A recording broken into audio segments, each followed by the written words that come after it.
From the Ozark Fiber Studios, welcome to Lebanon Now's coverage of the 2026 April elections. I'm David Millsap along with Taylor Howe.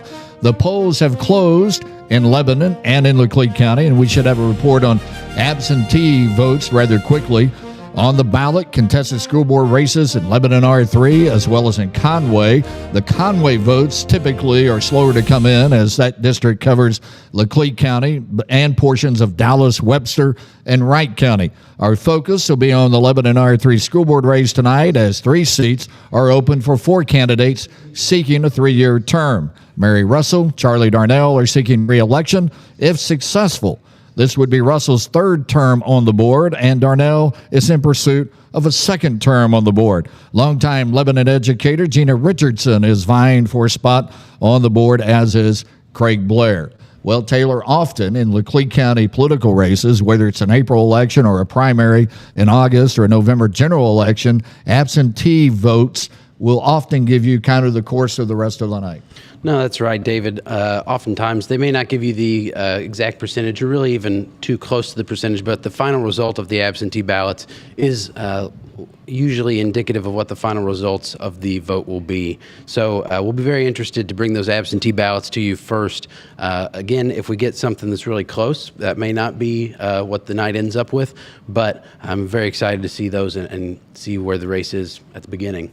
Typically, in an April election, you're looking at 12 to 13% of the total voting population in Lebanon and Laclede County coming out to the polls. It may be a little bit larger today because of a couple of contested races on the city side and a couple of wards, and then also the school board election, but typically about 12% of the voters. Yeah, the registered voters who could participate in the election is generally fairly low. Even going over some of the election data of the past several April elections, it's tough to see what really does bring people out. In 2024, I believe it was, we had the referendum on the marijuana tax. That didn't seem to turn out the electorate like we might have assumed that it would. The voting for the school board that year was pretty consistent with what it normally is. But you're right, there have been some strongly contested elections this go around. A lot of work has been put into tonight by the candidates. And so I'm very excited to see what the people of Lebanon decide, what the people in the school district decide, and largely to see how well they turned out for tonight. In the city of Lebanon, only 2 contested races for city council with a total of 5 candidates seeking a position on the council. In Ward 2, the incumbent longtime council member Sheila Mitchell is squaring off with former city employee Joe Burkage. In Ward 1, 3 candidates look to fill the spot of council member Gib Atkins, who passed away earlier this year. Jeremy Goforth, Jeff Stokes, and Jarrett Skarnhorst look to fill that seat. There's some uncontested races as well. That's right. We have the city attorney, Doug Kindy, who, as an uncontested candidate, is going to be returning as our city attorney. We have the municipal judge, Mark Rector, is going to be serving another term there. Special Road District number 1, being represented by Steve Merle. We also have Dr. Jeff Muchler in Ward 3 running in an uncontested election, who will be returning to the city council, as well as Chuck Jordan in Ward 4. I want to go back to a little bit about the voter turnout, and we talk about that, and we really made a push at Lebanon Now to get the word out, the candidate interviews that we did. You did an interview with Linda Counselor about getting those things out, and so that push is out there, but we also have to remember that in parts of Laclede County, there's absolutely nothing to vote on, because if you live in the Gasconade C4 area, there were no contested races there, and you can't vote for city council. Right, and oftentimes we talk about elections as a chance to change course, to fire our elected officials if we want to, but oftentimes those low voter turnouts are a way of the voters to say, we're really kind of comfortable with the way things are headed. We like things that have been going on, and we're not up in arms about anything, and so we want things to continue in the way that they are. So there's different ways to read that low voter turnout. But as we talked about on Millsap in the Morning, which is Wednesdays at 9 o'clock, you're on Lebanon Now. That's an excellent. I'm learning. Yes, learning. You're getting there, yeah. But you can like, comment, and share on that show if you want to. Like, comment, and share tonight. And if you don't follow Lebanon Now, you're just watching for tonight, go ahead and follow us. But there's lots of reasons that people don't vote. There's lots of reasons that people do vote, and there's no accounting for enthusiasm in what the vote turnout is. We don't know if people are excited about this or if they have been kind of cajoled into voting today. But that's why it's always interesting, because you don't know exactly what's in each individual voter's head. You only know what the turnout is and what the results are at the end of the night. I think one of the things that people get caught up with is the fact that, well, the city council race doesn't mean anything. School board race really doesn't mean anything when you look at the big picture, and you're going to be voting in August on state representatives, state senator. We have no county offices that are contested in the primary, but it is a big deal who sits on city council, who sits on the school board. Oh, absolutely. And to say that your voice doesn't matter, the last time that Ward 4 was contested with Chuck Jordan, the total turnout for that was 100 votes. And it was 55 to 45. It was a matter of a couple of votes that really decided the course of what the city council was going to look like, that returned Chuck Jordan to the city council. I've never been really attached to the idea that my voice didn't matter or that it didn't count, because so many of these races come down to the wire. One of the things that I'll tell folks, if they remember their history in Laclede County as far as elections go, 1988 or 89, I ran for school board, won the election by 4 votes. And so that vote counts. And as I told the person that I beat, who later served on the school board, Mike Davis, who was a great person, a great school board member, I just had 4 more relatives than you did back then. So now we look at what we've done here in Lebanon now, the interviews that were conducted with the candidates. Tell me what your takeaway was regarding those interviews. I thought that those interviews really filled an important space just in the public. To be able to have people come on to the show, to do these live interviews, to tell us what their thoughts, and really, truthfully, to prove that they have their own thoughts and that they're, putting together what their policies would be on their own. They didn't have the questions beforehand. It's really necessary to get that kind of a perspective on who's going to be in charge of these important institutions, the school board and the city council, to know that they're not repeating things that they've heard other people say, to know that they're able to put into their own words what they have as far as a vision for the respective institution that they're running for. The school board race was really fueled, at least on social media, by the the main decision or issue that was the focus of the school board about rolling back property tax. It's a complex issue. No one's interested in paying more taxes. The other side of that, need to continue to fund salaries and programs for the students in the system itself. The funding is always a major issue for the public school. But if you looked at one issue that seemed to be really kind of pushing that election, it was that issue. Oh yeah, absolutely. I remember when the tax commission came into town. There was a big public meeting. People were very interested in what was going to be happening with their tax dollars, with their property taxes, and other things as well. Anytime you reach into people's wallets, they care. They're going to have an interest in what you do with that and how deep you're reaching. And so it's certainly been on everybody's mind. I know it was on my mind whenever I was voting today. And so it'll be interesting to see what the people of Lebanon had to say about it. Want to remind you, we're waiting on the absentee ballots. They'll be the first released usually by the county clerk, and those should be coming up not too long from now, as we're about 10 minutes after the hour here in Lebanon, and that the polls closed at 7 o'clock. One of the issues, or a thing that may not have been really an issue, one of the things talked about often in the election, both in the school board and the city council, was that of transparency, which I find an odd sometimes discussion when people say they want more transparency. I think they often are taking away the lack of transparency that we see maybe in the federal level or at the state level. At the local level, there's so much out there that you can go to the city council meeting, you go to the school board meeting. City council meetings are online. You can watch those as they happen. So there's often those types of things that I think people, when they talk about transparency, it's how much effort are you taking to find out the information. Yeah, I know that when they have done live streams from city council meetings, from the county commission, oftentimes there's not much of a crowd. And in some ways, David, that's a kind of a good thing, right? If there's a big crowd at one of these meetings, it means that there's something contentious that's that's come up. And so it's not an automatic negative thing that people are uninterested, because oftentimes they get interested by negatives. But you're right. If you're going to talk about transparency, if that's going to be the big battle cry, it is important that you are at the meetings that they have that are already being held, so that you can speak intelligently on what you think they're not being transparent about. So again, we're waiting for the first results to start that way, and a recap of the races that we have. Gina Richardson, Mary Russell, Charlie Darnell, and Craig Blair will be in the races, and got somebody messing with my chair here. And we're going to have a guest that's going to join us. Those are those candidates for the school board. Troy Schulte is going to join us. He is the city administrator for the city of Lebanon, and spent a lot of time in Kansas City, and I'm going to let Taylor talk to him. All right, yep. All right. Well, Troy, thank you for being with us here tonight for this first round of election coverage. We're trying something new here, so thanks for being here. Well, on behalf of the city, I'm very appreciative of what you and Lebanon Now are doing, because when Ryan approached me about being a sponsor, this is to your argument about transparency. It's all about just getting the word out, having a conversation with the candidates, getting the information out. So the city was happy to sponsor it, and we'll look forward to more election coverage going forward.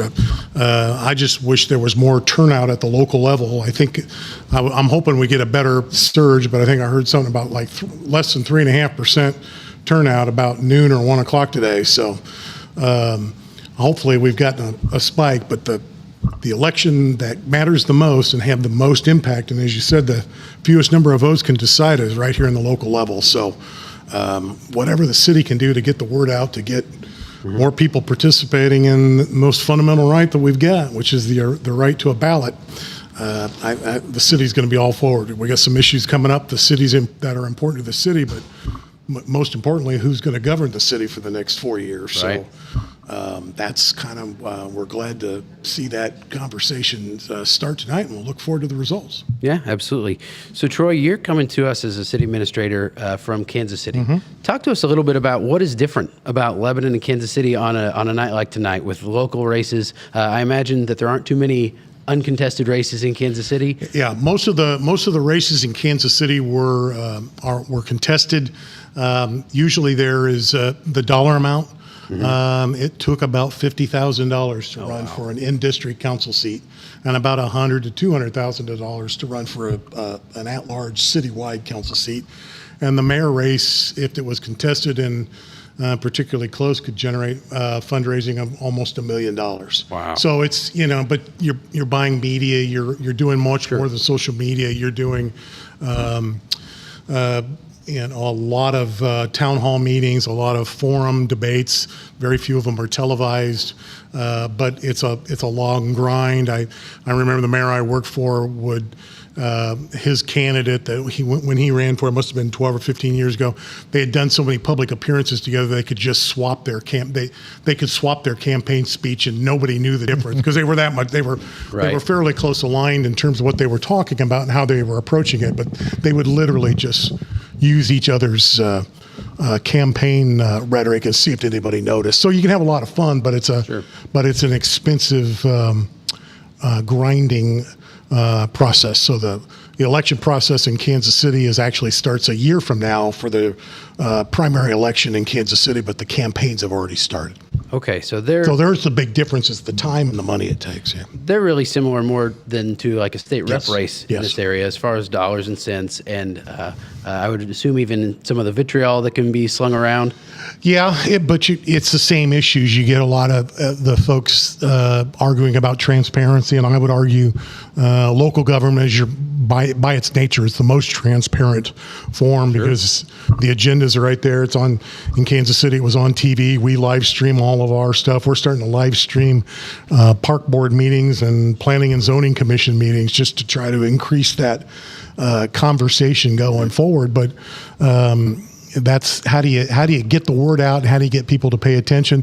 Fortunately, in the social media world that we live in, it's tough to it's tough to condense stuff down into a 5 to 10 second soundbite, which is people are used to hearing and reading about. But I always say, give us a minute, we might be able to break through. So it's an ongoing problem. And it's tough to condense that about things that are so impactful on your daily life, right? You were talking about how the city is so important and transparent. That's because it's where you live. Yep. It's tough to say what congressional district you know the number, but to say what congressional district you live in or what number of different other types of district. I know the town that I live in, right? And I know where my councilman lives because we're in a pretty tight ward. I know where they meet regularly. Right. And so these issues affect us greatly, and that's why everything has to be so transparent. You have to have that public trust because you know each other. Yeah, and that's the advantage of a small town is you will run into your council member at the grocery store, at the getting the oil changed, or just out walking the dog, and so there's an opportunity for interaction that you may not get in a larger community, and I just wish more people took advantage of that opportunity, engage. And again, I think I took all of 3 minutes today to vote, so it wasn't a huge outlay of time, but it obviously will have huge ramifications. Yeah, and that is kind of the hard part about the voter turnout whenever it is low, is that it's not a huge cost to be able to do that. It's a right and a privilege that people have fought and died for. Exactly. And to take 3 minutes out of your schedule to make sure that the government that you're hoping for is the government that actually comes about, it's a low cost for sure. Exactly. Well, we do have some of our first results that are in. Out of these would be the absentee votes, I would assume, is at handing me those 155 ballots cast in the city of Lebanon for Council Ward 1. The lead goes in the absentees to Jeremy Goforth. He had 13 votes. Jarrett Schornhorst with 9 and Jeff Stokes with 7. For Councilman Ward 2, Joe Burkage with 17, Sheila Mitchell with 18. So there's your early results from that. And then we also have those from Conway, and those are uncontested, if I remember correctly. Gerald Rosewinkle with 1. Jeff Eichert did not get any votes. Ethan Nelson with 1 on that vote, and Fred Savage with 1 in the absentees in that voting precinct. So we do have a couple of, when I said Ethan Nelson and Aaron Hawk, that is in the Evergreen area out off of Highway 5. Troy, one of the things that I find interesting in my conversations with the candidates when I ask them about their particular wards is that most of them said there are not any major issues happening in those wards, meaning that even if you're running against somebody, everybody seems to be pretty happy about the way things are going in the city. The one issue that came up more in social media has been the golf course and the funding of a loan to the ice cream factory. Nobody that I talked to that was running seemed to be against that. They had some questions about that. But tell us what led the city down the route of we're going to provide funding to the ice cream factory, and then what the idea was behind the golf course. Well, the ice cream factory has been kind of under new ownership recently within the last year, and just as part of our routine meet and greets where we go out and talk to our industry leaders, making sure that the city is a good partner. That could be, making sure that we address I remember once that there's a homeless camp, there was a dead tree in front of Tracker Boats. That raised the issue. So we want to try to make sure that our largest employers are taken care of by the city. So we invest in them. Hopefully they'll invest in us in the long term. So in that conversation that we were having with Gail and the ice cream factory folks, it came up that they have some expansion plans where they wanted to finish some of the upgrades that had started under the previous owner, and then that would allow them to consolidate some of their operations elsewhere. And she had a vision that she could start to what we call vertically integrate, where she could move that production facility for either individual owners that wanted a facility that they could produce their own food and then sell it, or where they could do a contract purchase or contract production for other facilities, or even she has subsequently rented out part of the building for a production facility. They'll operate it themselves. They'll just use their space. The advantage from a city perspective is those are jobs. That's new jobs coming into the city with good wages. Those are the people that are going to buy homes. They're going to spend the money in the restaurants. They're going to put their kids in through Lebanon schools. So we see it as a cyclical investment. So she was having some capital issues. She was raising capital, and she had a short-term issue in a facility that the city already owned because of a tax incentive that the previous owner had gotten. So it was an easy way for us to say, well, we could put some improvements into our facility. We won't charge you any interest, but you got to pay it back within a year or less. And if that doesn't happen, we still have the improvements made in a facility that we have ownership of. So from a city risk standpoint, there wasn't any. And to me there was only upside, and to most of the city council there was only upside positive. And it appears that after we've done that, she's been able to land a large contract with a large retailer. So she's starting to look for work, and there's other applications. She had a social media post about a desire to build a cold warehouse in town, which again opens up another market within our proximity along I-44. That's another market where we can get into foods production, food storage, transportation, and logistics is a nice hub for Lebanon. So to me, there's a whole lot of upside potential and not a lot of downside risk, and so that was the conversation we took to the city council, and they approved it. But I can tell you, we're having ongoing conversations with all of our businesses in town, and hopefully that's not the last time where the city enters into a partnership with somebody. And our approach is that's an investment, and that's, more importantly, that's jobs coming in, and jobs the best way to grow a community. One of the things that was brought up by several of the candidates, and nobody seemed to be truly clear on, is whether or not the city actually owns that building. I know that there was a lot of improvement prior to you coming to Lebanon around that area, especially in road and drainage areas and that type of thing, the infrastructure of some of that area. Does the city actually own that building? City actually owns that building, and in order to get the previous owner the tax abatement that he was able to do, the way they do that is the city takes ownership of that building for up to 10 years. So during that time, we are the fee simple owner of that building. We then lease it back out, license agreement back in. We have no operating and maintenance responsibilities, but we have title to that building. So if something were to happen, or an investment needed to be made, and at the end of the process, the assumption is that we'll just transfer it back to the property owner, and they'll go on. But that takes a willful act of the city, so the city ultimately is in control of that money. So if there, for whatever reason, there isn't a reinvestment, we have the asset to that, and the bankers that are, we'll have to work with them, but the bankers are in town too. So, that to me, it was a lot of upside potential. Same way with the conversation around the golf course. The golf course has struggled for decades. And I'm a firm believer, and I think you talk to any of the civic leaders in town, a golf course, it makes a difference if you're trying to attract or retain a business. I always say, well, they use taxpayer dollars to do it. Actually, what we used was the rents on previous economic development projects the city's done, whether it's Detroit Tools or Copeland, that generate positive cash flow to the city, where we made investments in a facility that the private sector's using. They pay us more rent than it costs us to operate it. We were able to put those dollars into the acquisition of this golf course, and the goal is, the legend has it that the Copeland deal was struck on the first tee box at the Lebanon Country Club. I'd say that's a pretty good return on investment if they struck a deal at the golf course and we landed a 1,000-person employer that's had a significant impact on this community. So that's the reason we do it.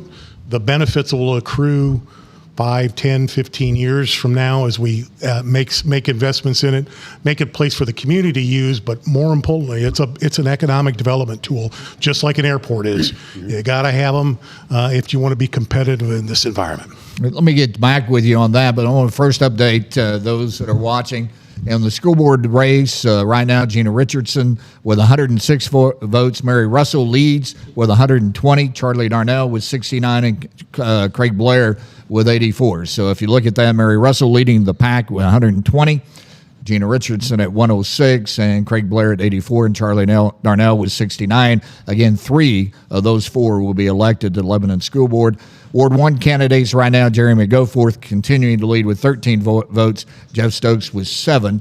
And Ward 2 candidates, Sheila Mitchell with 18 and Joe Burkage with 17, and that's the only update that we have of that. I quickly want to go back to the golf course issue. And when I brought that up, a lot of people were probably thinking, well, David Millsap's against the golf course, and that's absolutely not true, because I see the economic development of that, plus the real estate that you hold, regardless of what may happen, and we hope that it's for success. And I thought it was interesting that Sheila Mitchell had voted against that, said now that it's done, we want it to be successful. Yes.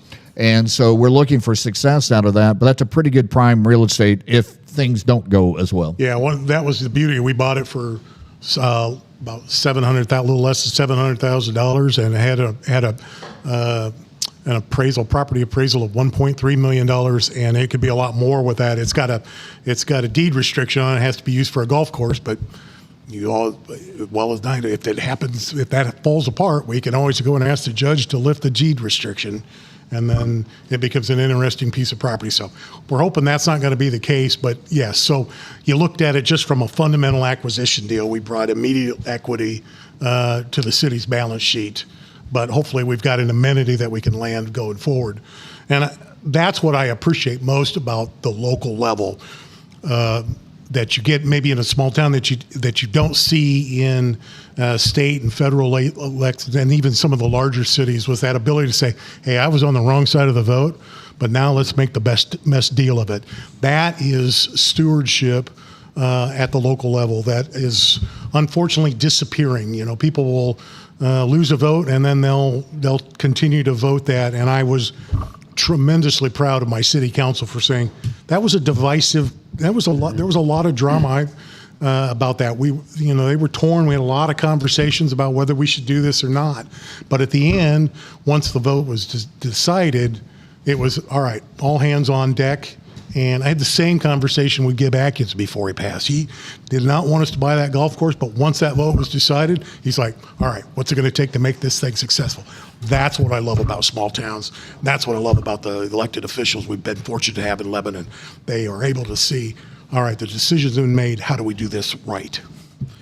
Sure, it's an adult response. I mean, if you vote no and you are just sour grapes about it, you own a golf course that you're trying to dismantle. Yes. And nobody wants that. So did you have something else, David? Well, I just want to go back to a couple of things, and you've been through this rodeo before of elections and city council elections. There has to be, for you or the superintendent and those in administration at the school, some angst a little bit about these types of elections. Probably not what you're used to, but there has to be a little bit of nervousness about what you're getting, and you're going to get at least one new city council person. If you had to give them a piece of advice, what would that be? I think the best advice I'd be, and I don't think we'll have any problem with all the candidates. And again, your forums were a great way to kind of let them air their issues and their approach. And so I'm very comfortable that the strategic direction of Lebanon's not going to change fundamentally with the election results. Whoever the winner is, we're going to have folks that are wanting to see Lebanon move forward.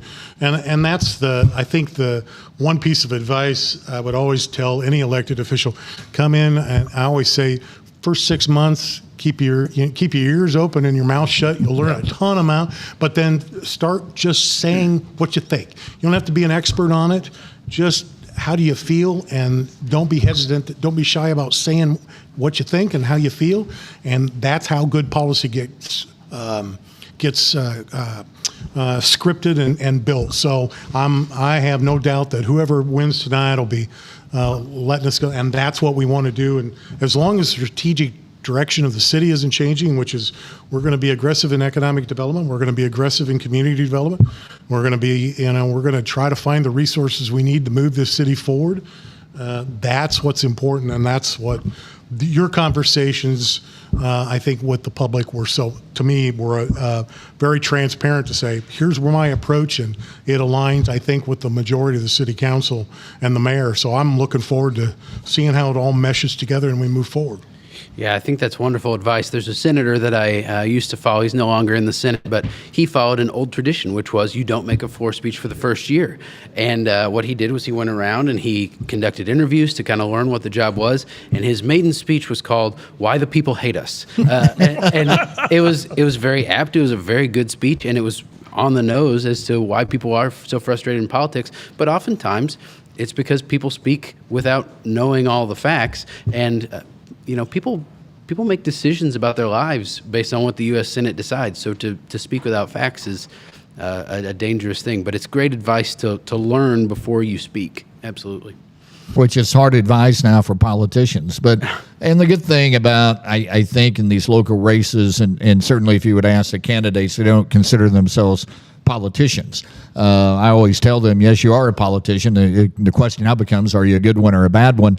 And a good one learns how to work with people. And as I like to say, we've run out of sometimes statesmen, and we have a lot of politicians. But, we were very blessed growing up in Lebanon of having people like John Russell, who was a true statesman, and his ability at the State House to get things done because he knew how to work with both sides of the aisle. And I think one thing about coming into the city council, and I served on the school board back at several years ago, is that ability to come in and listen to what you have to say and then come to an agreement. And sometimes that may be us sitting down with a cup of coffee. Maybe that's where people get worried about transparency, but sometimes that's how things get done. Yeah, and I think that's part of the conversation.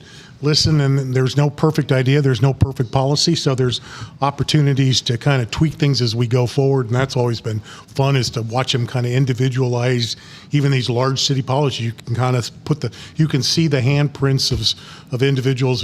This was important to them, and usually in what I've learned over the years, just takes one champion to say, let's figure out a way to get this done, and there are other elected officials that get in line and say, hey, this is important to him. We'll figure out a way to help him and help him or her do that. And that's what's fun, is when people just start saying, that's not my priority, but I want to be supportive of what they're trying to do because I think it moves the city forward. Yep. I'm just going one last question before I let you go. You've been here in Lebanon for a little over a year now, and having come from the big city and that type of atmosphere, you must have felt, just the sense of talking to you and the things that the city has been able to do, that you're very comfortable about being in a small town and seeing the growth that you've seen here in Lebanon. I am, and that's what I think. Lebanon, I think a lot of folks don't realize just how fortunate we are compared to a lot of our neighboring cities and communities around. There's not a lot of divisiveness. There's a lot of kind of commonality approach. Most people you talk to in town are embracing the growth. They want to see the opportunities, the jobs, the community development that comes with it, and so that's fun. You're not spending.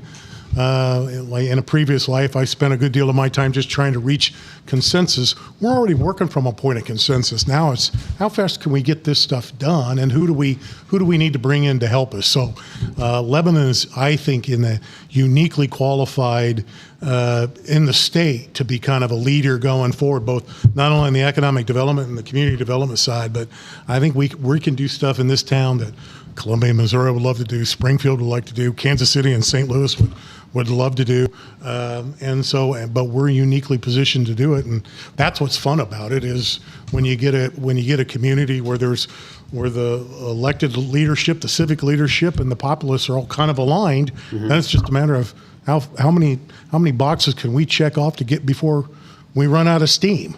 And right now we got a full load of steam, so we got to keep going in this town. Yeah, absolutely. All right. Well, City Administrator Troy Schulte, thank you for joining us tonight on our first bit of election coverage. We're glad to have you and glad to have you answering our questions. This was fun, guys. Keep it up. Yep. Thank you. Thanks.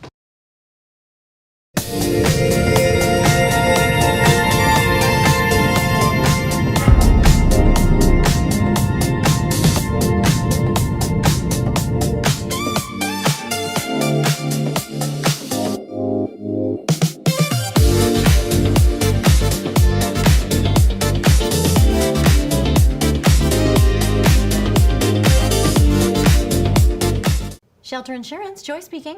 It's Aubrey. I need to file a claim. How can I help? When I got home from school today, I found the house completely in shambles. All the windows are broken, the roof is ripped off, and the kitchen is destroyed. Put your brother on the phone.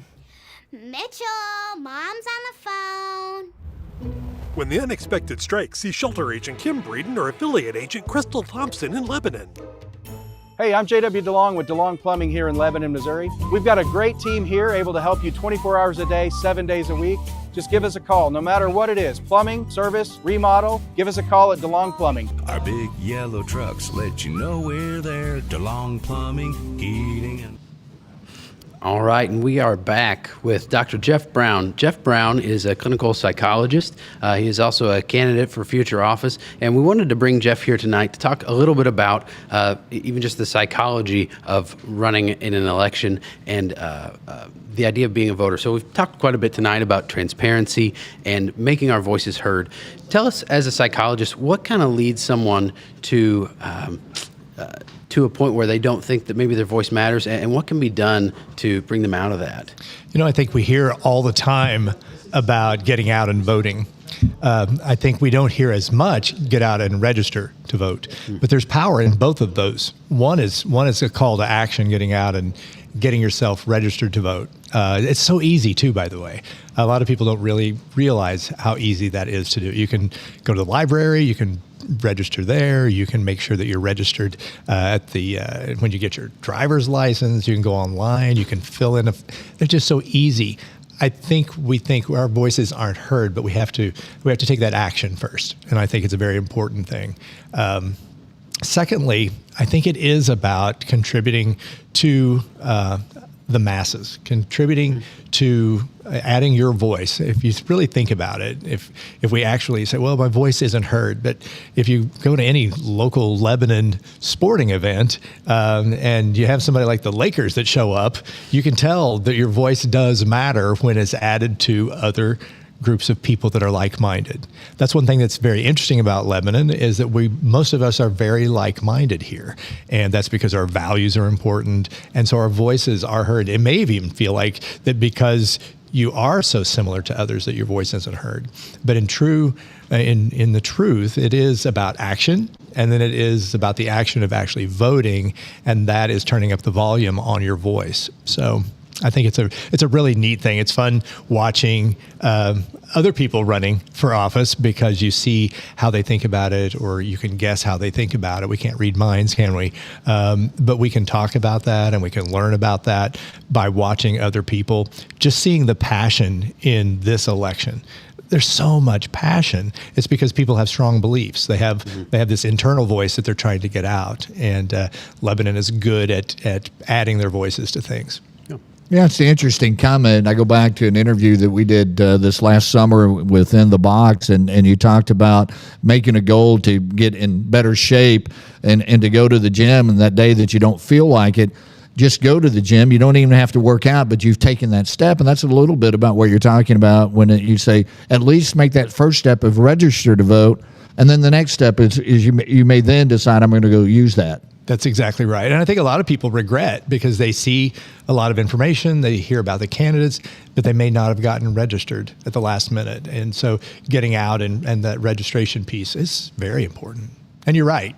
If you just get yourself to the gym, that first move is really going to be helpful, and you're going to feel better, by the way. And so I joined, after our discussion, I joined the gym, and I just go there. I don't work out. I just exactly. I've seen it. Totally stagnant. Yeah, somebody asked me, what are you doing? Well, my doctor told me to be here. And so he didn't say to do anything. Yeah. I think also the psychology of getting into politics is something that's interesting, that people make that decision, that leap, whether it's running for the school board, running for state representative, state senator, whatever it may be, or the city council, is taking that leap of faith to do that, and having been there as an elected sheriff, had been there on a couple of other things, it is soul searching before you make that decision to go into the life of politics and put yourself out there. Mm-hmm. Exactly. I think back to a fellow named Bill Rogers, and Bill Rogers is known for running and winning the Boston Marathon. Some people may or may not know that. As far as my career, I won't tell you how many years, but we're approaching quite a few. As that goes, I worked a lot with the Boston Marathon and developed their mental health program. But in writing about that, Bill Rogers said, "Know why you're there." If you think about it, running for office is a marathon. And it's a great way of thinking about that. But don't go to the start line if you don't know why you're there. I think it's important, and working with so many runners over many years before I came back to Lebanon, one of the things that people always did was they were motivated to run because of very personal values. And I think that's what it boils down to for us here in Missouri, in Lebanon, that our values, the things that are important to us, life, the Second Amendment, these things that are important to us, that's part of that decision to run, is to represent and ultimately protect those values. Having had some career experience out in the Northeast, I can tell you that not everyone shares our values, and that's why it's important to protect those values and use those values to make a decision to run for office or run for the school board. What are those values? So knowing why you're doing it is the very first part of that soul searching that you mentioned. People are so cynical these days, and especially the electorate, and trying to figure out who they're going to vote for or not vote, or I'm not going to go to the poll. It doesn't make any difference. As a society, we've become very cynical. A lot of that is driven, and I go back to what we talked about in the box sometimes in that visit that we had, was social media makes it almost unbearable anymore to put yourself out there. Would you not agree? Absolutely. The criticisms, I like what Ronald Reagan said, and he called it the 11th commandment, and that was he will not say anything bad about another Republican. I'm not sure that too many people on at least the national level, maybe at the state level, let's hope not, but are going to be critical of other people that way. I do think social media, particularly in light of artificial intelligence, AI, is probably what people hear more than the actual words now, but how things can be manipulated, things can be created, things that look awfully real may not be real at all, probably aren't. If it's too good to be true or unbelievable, we have to think about those factors that are influencing our culture now, culture being part of that being politics, and those things that are shaped that way. We've got to be careful about that. And the social media piece, you do have to take a risk with that and take it off the chin if you have to. But again, Reagan's a good guy, was a good guy, and I think his advice is one that I'm going to stick with. And Taylor's quite the historian, and as we talked about last Wednesday on, what was that show again? Millsap in the Morning, which airs, by the way, at 9 o'clock tomorrow morning here on Lebanon Now. But we talked about this cynicism, but also these heated political races, nothing new, and candidates in the back in the days of Abraham Lincoln and all the way back to George Washington and John Adams, they got their fair share put to them in the local media, which at that time was the newspaper. Yeah, I was reading just recently in a story about Ulysses S. Grant. He was talking about the northern newspapers during the Civil War that were so vitriolic against the Union effort, and what he was commenting on was you would never find a Southern paper doing this because they don't allow that. But it spoke to the strength of the Union, which was freedom. But we do have just a tendency and an ability to be so negative all the time, even to people that we should be supporting. I'm kind of interested, this is off topic of elections, but you're talking about AI and convincing yourself of something that isn't real. That happened in the human brain before AI came around, right? You have to help people realize that what they think is true is not true. What do you think, just sort of as an emerging issue on AI, what do you think that is going to add, or do you think that is an old problem repackaged? Oh, that's a great question. I think we have a lot in psychology. We have to talk about perception and accuracy and how we perceive the world. I often say that it's important to perceive yourself, others, and the world around you accurately. And I do think that the AI actually probably trips up the brain. It's operating on. So we get into. Let's go way off topic. How about that? We got time. We seem to have a lot of time. So yeah. So we'll go. So the idea. Hurry up and go off topic because Taylor has a song later on. All right, good. So Gestalt psychology is a school of thought that goes all the way back, and it has so much to do with perception and how we put pieces together. Maybe you guys or people listening and watching have seen things that are like optical illusions or things that if you look at it, it could be one thing or it could be another. Sometimes these things float around on Instagram or social media, but that's all based on the idea of Gestalt psychology, meaning the sum is greater than its parts, and so the parts individually don't do much, but the brain will fill in the gaps on things. Sometimes we have.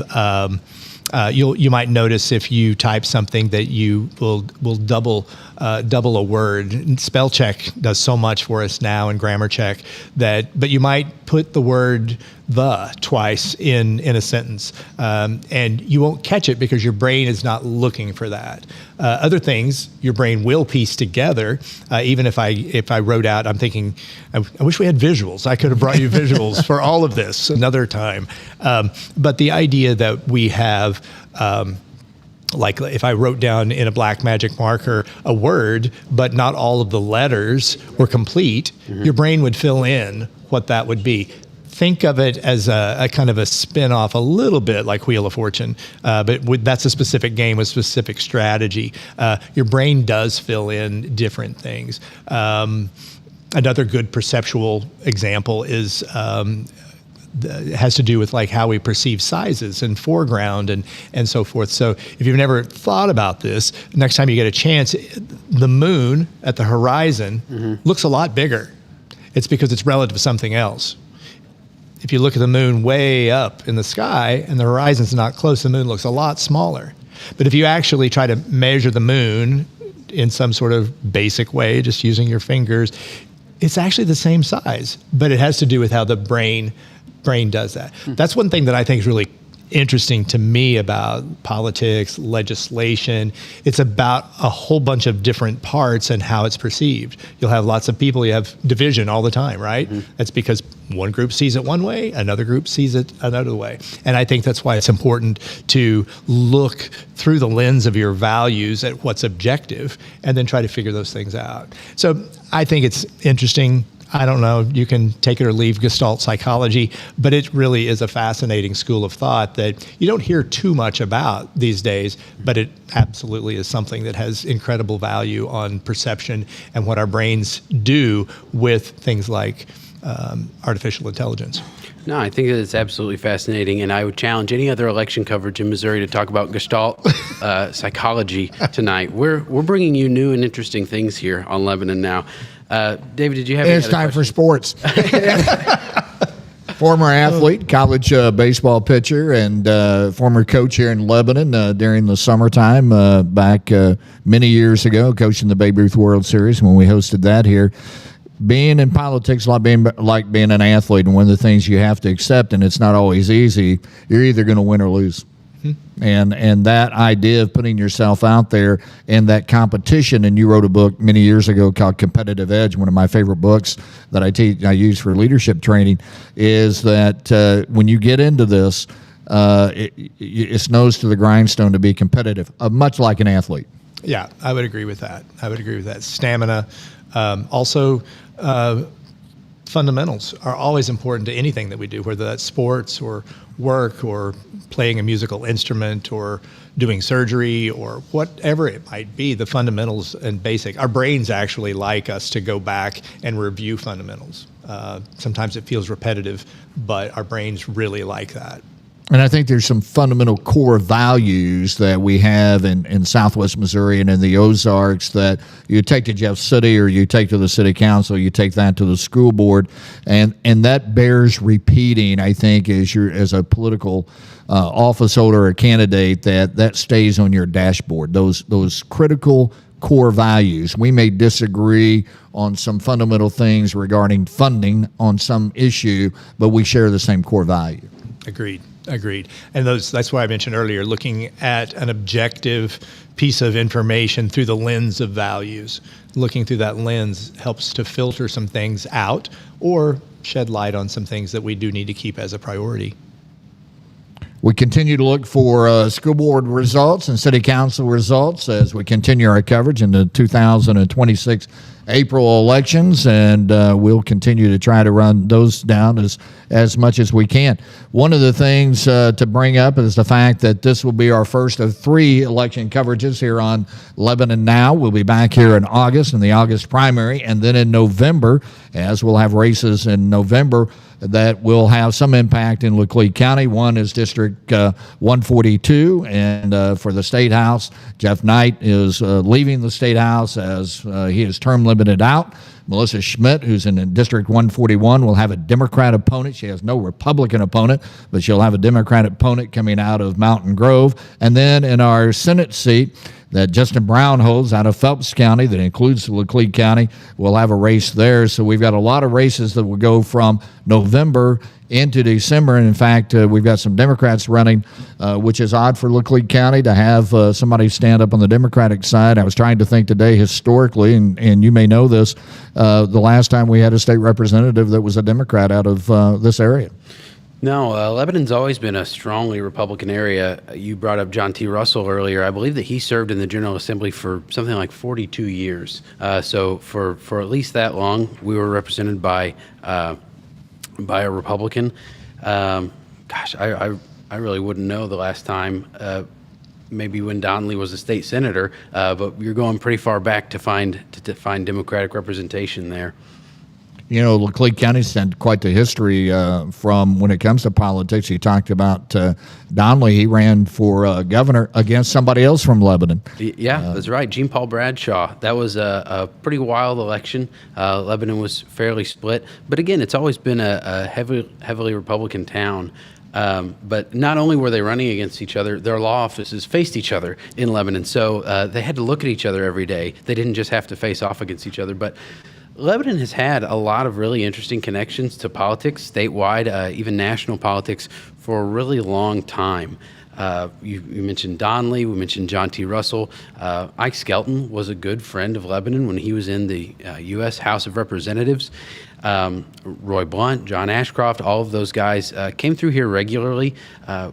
Lebanon used to have quite a bit going on for it, and Lebanon still has quite a bit going on for it now. I don't mean to say that we don't, but politics has always been really kind of knit into Lebanon, and if you're interested in politics, it's been an interesting place to live. And you're out and about meeting people, and there's some people have asked me. In fact, I got asked today when I was at the polls. I was glad I wasn't running, and I remember I told them, I said, you know, when I ran for office in 2016, I said I really enjoyed that. I enjoyed getting out, meeting the people, going door to door. Never had a bad experience with any of that. And I said, but now I will tell you, 4 years later when I ran unopposed, that was even better. But that is, you know, part of getting out and meeting people. And you know, you look through history, and I go back. I just read the book Witness of Power, which John Ehrman wrote about Richard Nixon. Wasn't really a people person until he got out among the people. And when you get out there, you're fueled by their energy, I think. And you certainly have been feeling that as well. I have. I think it's very energizing. It's very humbling to have people encouraging, and I think that's something that is very noticeable. I wouldn't say it's surprising, but it is, particularly in Lebanon. Lebanon has always been a supportive place, a place that's good to grow up, a place that has values that we share. But you're right, the energy that people do have and share and encourage, I think that's really a big piece of running that marathon. I noticed one of the comments somebody put up Ike Skelton, not to be confused with the Ike Skelton, Camden County. Correct. Ike Skelton, who was from Lexington, Missouri, was our longtime state representative until he retired or was unseated by Vicki Hartzler, right. Who represented our area for a long time as well in Washington, D.C. In fact, Ike Skelton may be the only Democrat that ever carried Laclede County on a routine basis, and he was huge in what he did for Fort Leonard Wood. Oh, absolutely. It was. Okay, we're going to check in on some comments.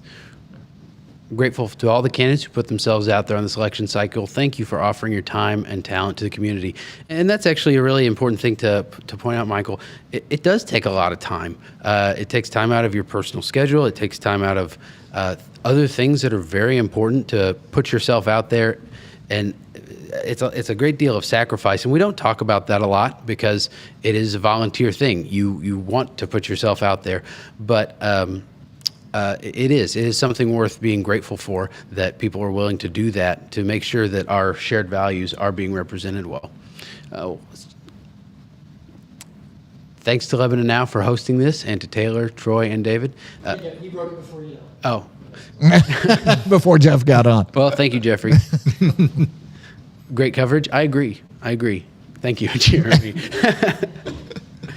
All right, so we have an addition. I'm calling an audible, right? All right. Rhonda Blue, who I know very well, we'll see if we can run down some of the Conway School Board results as well. Remember, as we talked about in the opening of that covers several counties besides Laclede County.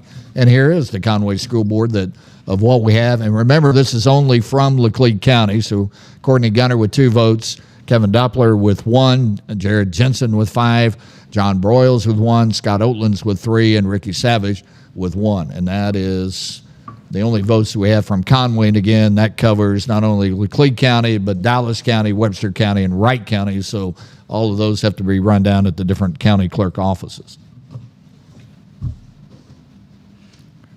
We got Ken Eldridge, former city councilman. Regardless of who wins tonight, thank you for your willingness to serve. Again, a lot of comments like that, and I think for any of the candidates, as you go through the night and there's a lot of anxiety going through the night. I'll tell you what I did on the night of the election in 2017 or in 2016. Tammy and I got in the truck and we started collecting signs at about 4 o'clock, and I thought, I'm going to get rid of these signs so I don't have to look at them in case things go south. And by the time I got to Phillipsburg, the absentee votes had come out, and I knew that things were looking good. But, yeah, I was out there collecting those signs rather quickly. Is that the night you also swang by the gym? Yeah, exactly. Yes, By the way, on my doctor's orders. Yeah. We're waiting again for election results to come our way, and hopefully we'll have those fairly shortly. We're visiting with Jeff Brown, who is running for state representative here in Laclede County in District 142, and visiting with him about the psychology of running for office and the psychology of a day like this where you're waiting to see what the results are. And I know that some of the candidates probably are hanging around the courthouse. That's where most of them will hang out. Some of them in the major elections will have, of course, some type of watch party that will occur, and I'm sure that you've been to many of those watch parties. Yeah, I have. They are interesting. And you know, David, you emphasized the specific word there that I think Jeff could talk to, and it was waiting.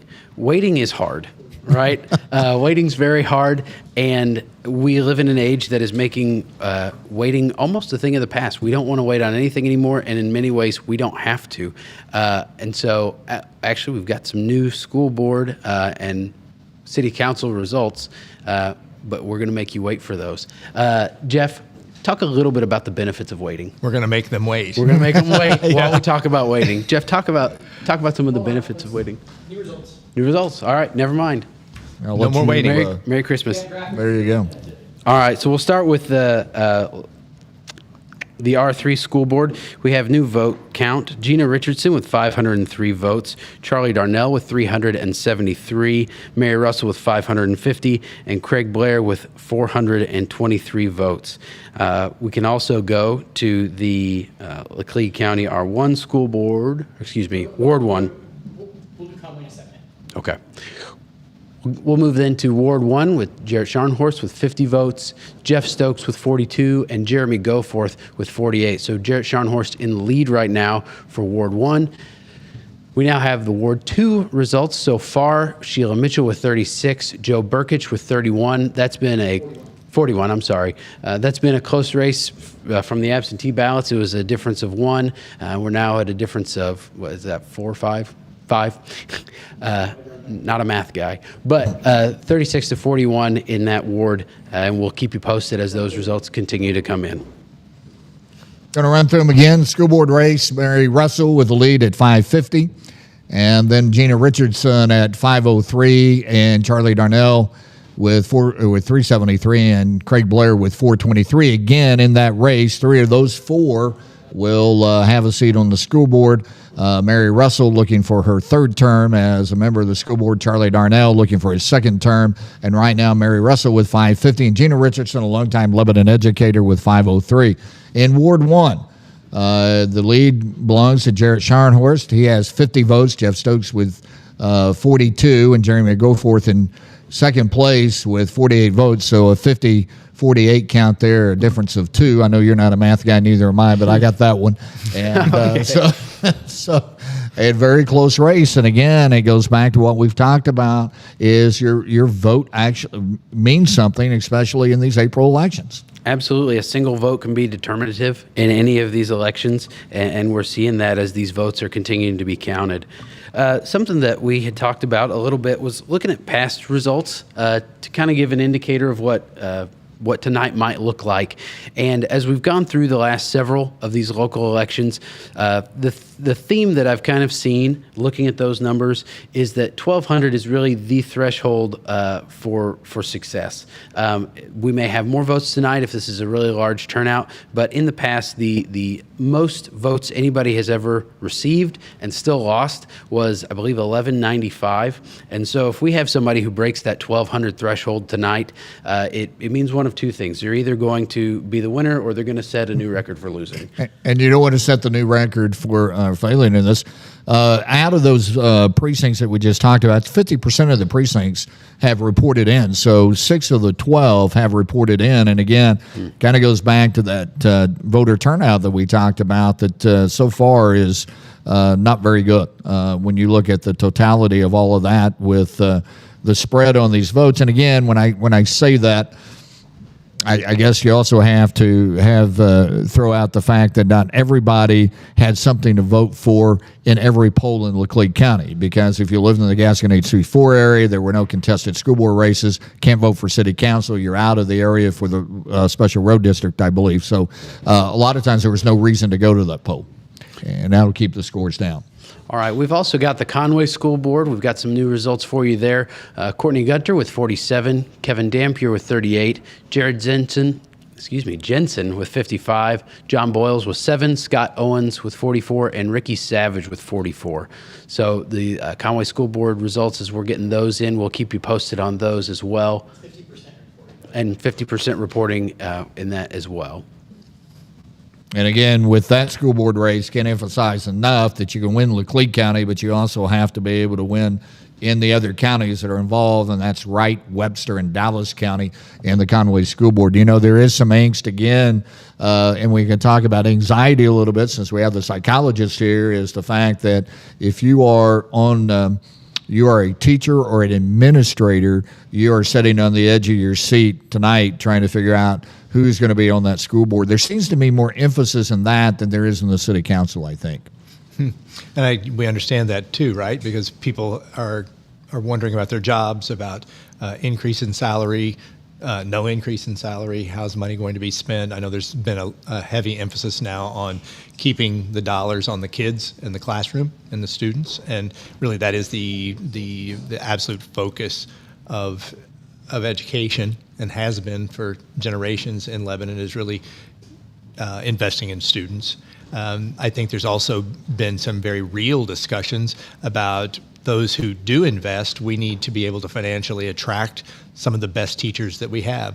Lebanon has been fortunate to have, and I do speak from personal experience, iconic teachers who have given and given and given to students well beyond what a salary required of them.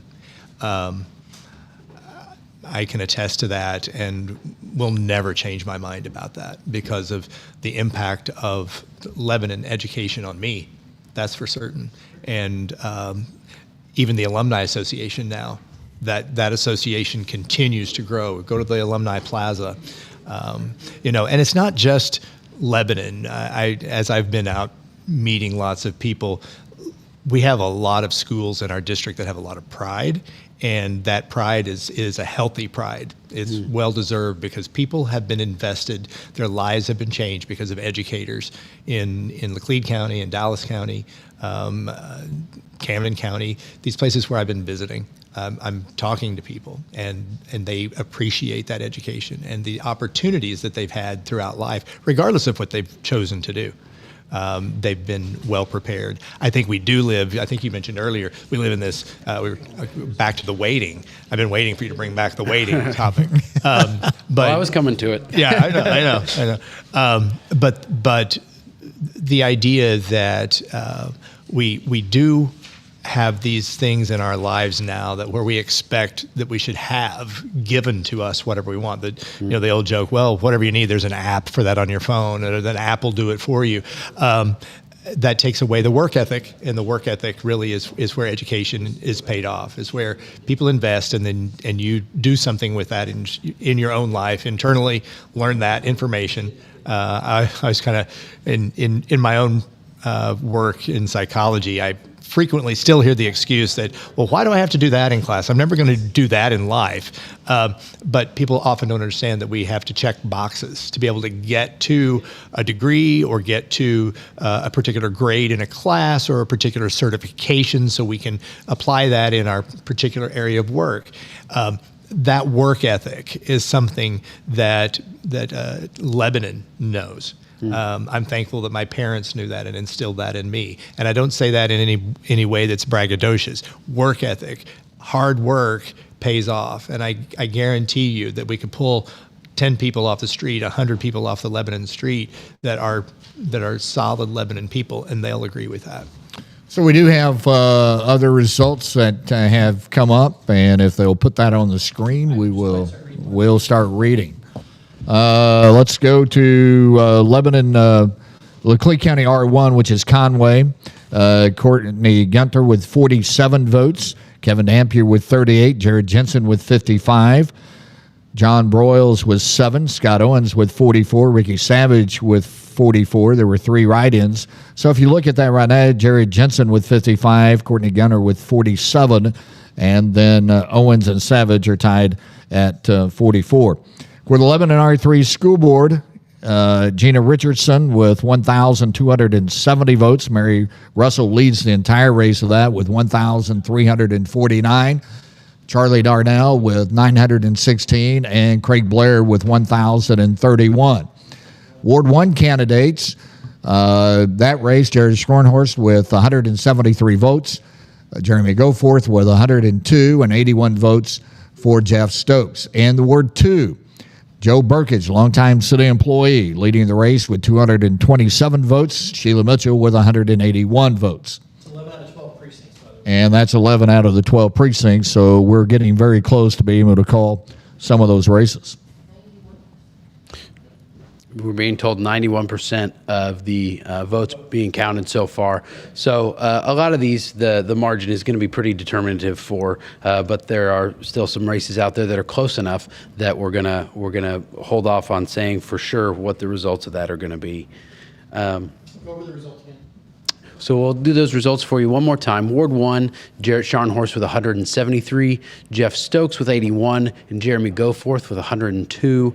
We'll move on then to the school board with Gina Richardson at 1,270, Mary Russell 1,349, Charlie Darnell with 916, and Craig Blair with 1,031. So again, the margin there for Mary Russell and Gina Richardson is going to be pretty far ahead to where that's a pretty confident thing. Again, breaking that 1,200 threshold. Right. With that third seat, 1031 to 916. We'll call that a little bit close right now before we would say anything definitive. We'll go back then to Ward 2. As a reminder, Sheila Mitchell with 181 votes and Joe Burkage with 227. We'll give you again one more time the Conway results.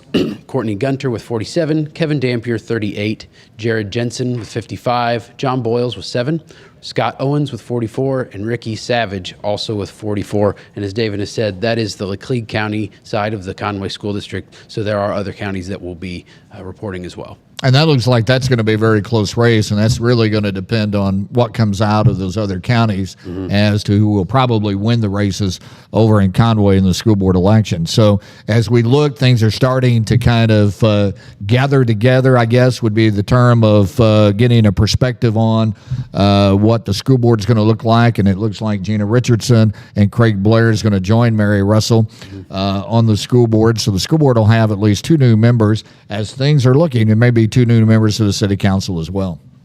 Yeah, and really what we're seeing, as we've talked about the turnout really all night, is something pretty similar to what we've seen in the past. Mary having that 1,349 is really a very high number for considering past election results. That 1,270 that Gina's got, again, pretty normal for what a winning candidate would have, and we're still waiting for the final results in the last precinct before we get the final numbers for Craig Blair and Charlie Darnell. But these are numbers that are very typical of a local Lebanon race. And it, again, will look like some new faces that'll be on council and on the school board. It'll be interesting to see how they're able to integrate themselves into that. I thought Troy Schulte, the city manager, had a very good comment about you get there and keep your ears open, maybe your mouth shut. I don't know that he would tell his new bosses that, but certainly I understand that perspective of there's a learning curve. And no matter how much you know or you've been involved in some city things, you may have sit on a board, you may have been a city employee, as Joe Burkage has. It's different when you are in that seat and having to listen to some complex issues and to your colleagues and getting their perspective on things. Yeah, you absolutely want to come in with some ideas as to what you want to accomplish as a new board member. But like you said, coming in with your ears open and your mouth shut a little bit. And even as we talked about on your show, Millsap in the Morning, which is Wednesdays at 9 here on Lebanon Now. We keep plugging. You're doing a great job. I'm trying. But we talked a little bit about the importance of being a lifelong learner. Right? If you're going to sit on these boards, you're going to have new information coming at you all the time, left and right. You're going to have to understand it from multiple perspectives because you're representing a lot of different people with one voice, with your voice. And being a lifelong learner starts with recognizing that you have 2 ears and 1 mouth. And Jeff, an interesting thing that you told me back when we did the other show back in the summer is your brain likes to learn new things. It certainly does.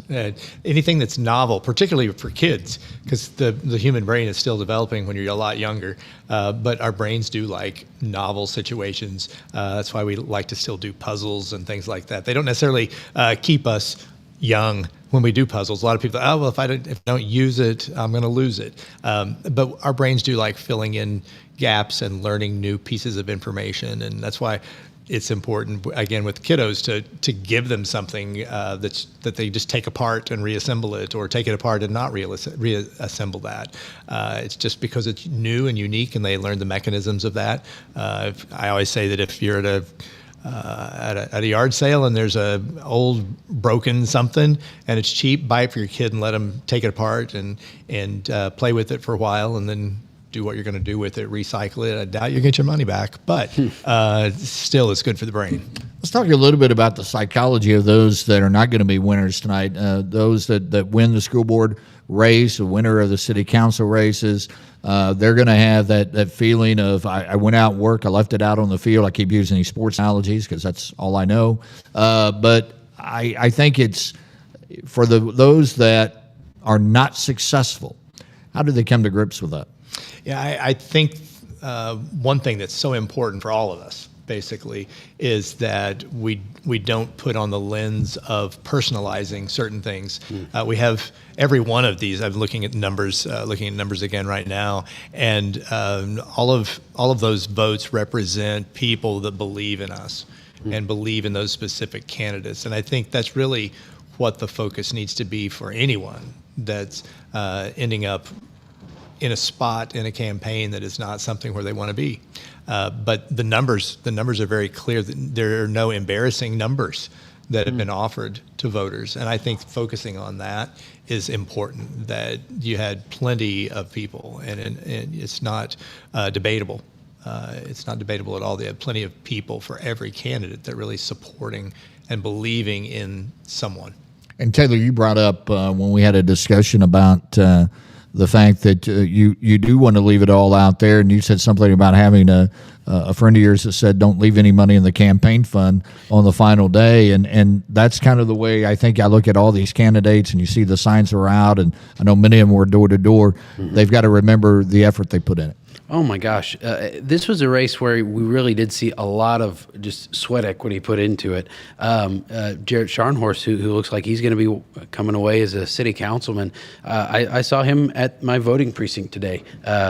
Said hi to him as I walked in, asked him how things were going. He'd been there all day. I voted fairly late in the day, and he'd been there all day. That's hard work, going out, knocking doors. That's hard stuff, but it shows, like Jeff said earlier, it shows a real passion for this town, for the school district, and for what it means to these people. But yeah, the friend said, you're not going to feel like you were very smart if you lose and have $10,000 left over.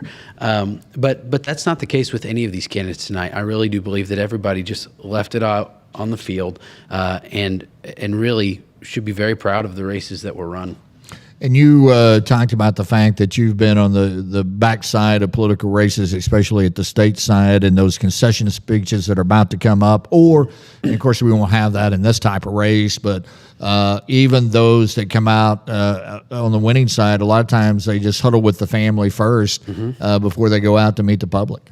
Yeah, when you put in that much work, the people you want to be around is a pretty small number. But it's your family, it's your kids, it's your spouse who put in that same level of effort, whether or not they went out knocking doors with you or whether or not they kept things running while you were out campaigning. Those are the people that you want to be close with. Those are the people who you want to celebrate with. And if the case is that you're not celebrating, those are the people who you really want surrounding you in that moment.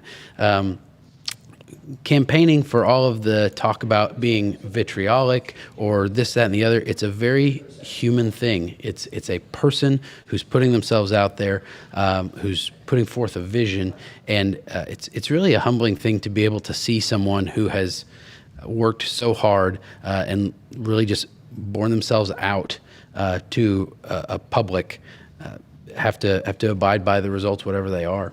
Jeff, I know that you've been out, and there is this also humbling feeling as you're running for office when people come up to talk to you and talk about the fact that they believe in your message, or they come up and talk to you and they share about issues or problems that they have, and that you have the time to sit there and listen to them. And you know, one of the things that I guess I would tell people that may not be successful today is do not disengage from the community.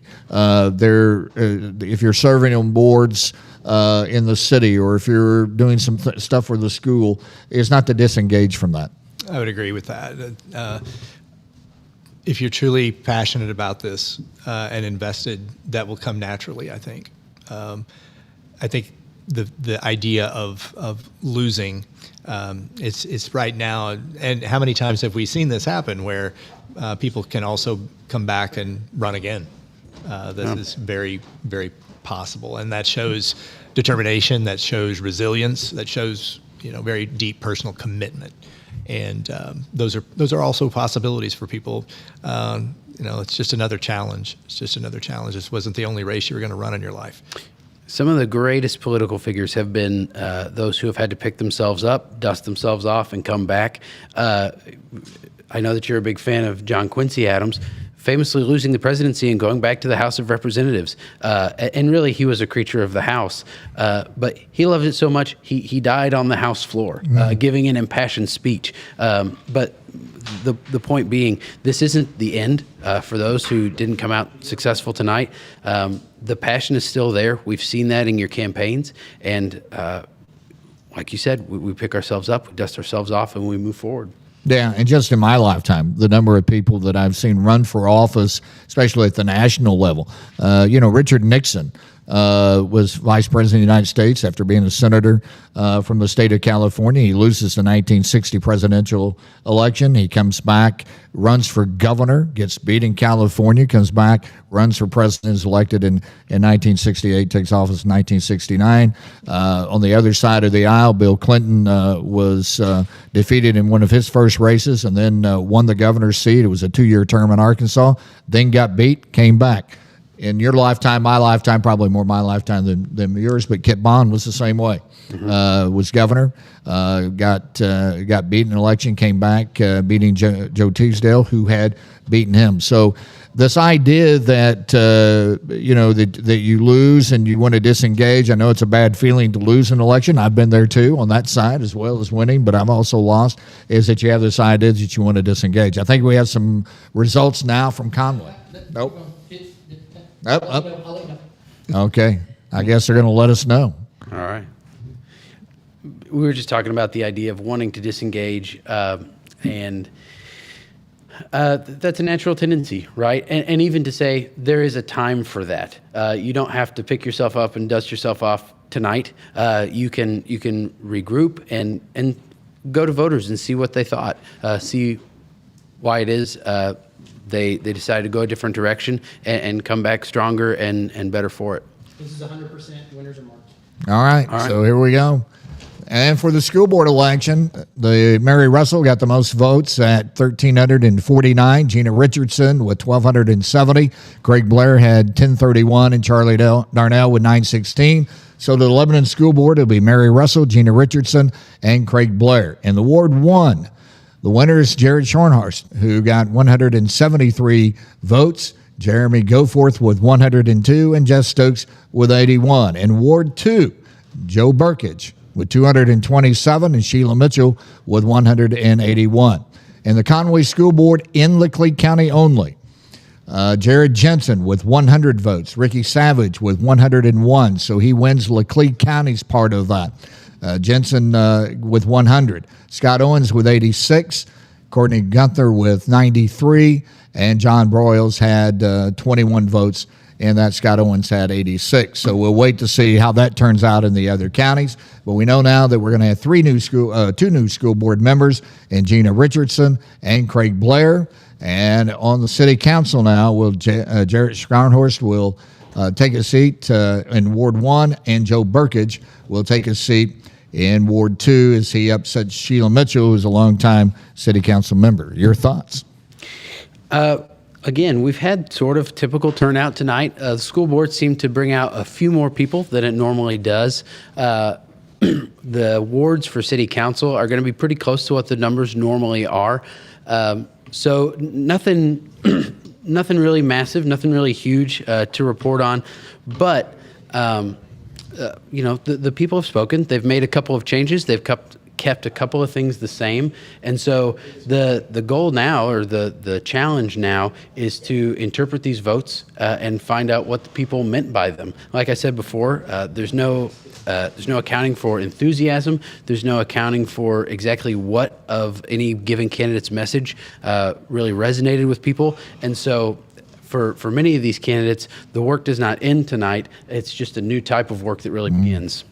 Jeff Brown, thank you for the visit and your My insight. pleasure. Always. Thank you. We want to also thank our producers, Sarah Hampton and Carter York, Ryan Shear, and Lebanon Now. And our coverage, this is our first of 3 times that we'll be with you during 2026 for election coverage, as we'll be back here for the August primary and then in November and the general election. I invite you to join me tomorrow morning at 9 o'clock as Millsap in the Morning will air right here on Lebanon Now. For Taylor Howe, I'm David Millsap. So long, everybody.